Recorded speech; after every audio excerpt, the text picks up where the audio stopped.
Hello everyone. Welcome back to YouTube channel. చాలా late అయింది friends. Video నేను upload చేయాలంటే కొంచెం బయటికి పోయినాను. ఒక వెజిటేబుల్స్ అంతా తీసుకొని వచ్చినాను. సరే లేట్ అయిపోయింది. సరే అనేసి అన్నం పప్పుచారు చేసి పెట్టినాను. దీనికి నంజుడైతే బాగుంటుంది. చూడండి, ఆలు బాగా నేను బాయిల్ చేసినాను. బాయిల్ చేసి స్మాష్ చేసినాను చేతిలోనే. అని తర్వాత నేను కొత్తిమీర, కరివేపాకు, పచ్చిమిరపకాయలు, కార్న్ ఫ్లోర్ ఉంది కదా, అది 3 స్పూన్లు వేసుకొని, ఈ బియ్యం పిండి 3 స్పూన్లు వేసుకున్నాను. సాల్ట్ వేసుకొనేసి దీంట్లో సోడా మీరు కావాలంటే వేసుకోండి. నేను సోడా వేసుకోలేదు ఫ్రెండ్స్, ఎందుకు గ్యాస్ అనేసి.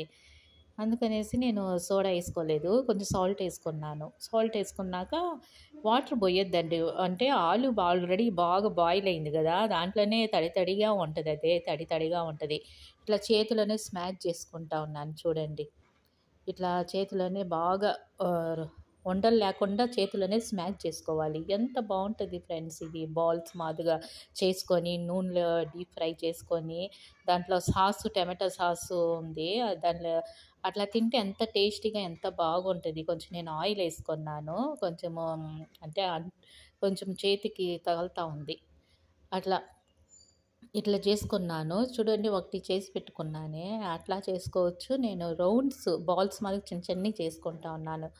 చేయిలకి మీకు అంటుకుంటా ఉంటే మీకే తెలుస్తుంది ఎంత పిండి వేసుకోవాలి ఏమనేసి. కొంచెం ఆయిల్ వేసుకోండి. ఆయిల్ వేసుకొని బాగా బాల్స్లు చూడండి ఇట్లా చేసుకున్నాను. బాగా క్రిస్పీగా బాగుంటుంది. మా పిల్లలకు కూడా చాలా ఇష్టం. ఇట్లా ఒకసారి చేసినాను, ఇంకోసారి చెయ్యి అనిండ్రు. కొన్ని అయితే చాలు ఫ్రెండ్స్, ఇంకా ఇయ్యే తింటారు కానీ ఇంకా అన్నం కూడా తినరు. అందుకనేసి నేను కొన్ని ఏమో చేసినాను. టమాటో సాస్కి దీనికి భలే బాగుంటుంది కాంబినేషన్, టేస్టీగా ఉంటుంది. చూడండి, ఒకసారి అయిపోయింది, ఇంకోసారి చేస్తా ఉన్నా. నేను మూడేమో తీసుకున్నాను. నేను పొటాటా పెద్ద పెద్దవి కుక్కర్లో వేసినాను. 3 విజిల్ ఉడికింది. ఆ తొక్కంతా ఎత్తి స్మాష్ చేసి ఆనిన తర్వాతనే ఇట్లా చేసుకుంటా ఉన్నాను. కుక్కర్లో వేస్తేనే ఈజీ. డేక్షాలో అయితే ఒకటో రెండో అయితే ఓకే, చాలా సేపు అవుతుంది. చూడండి ఎంత ఈజీగా అయిందో, బాగా ఉడికింది, బాగుంది. ఒక లైక్ చేయండి, షేర్ చేయండి ఫ్రెండ్స్.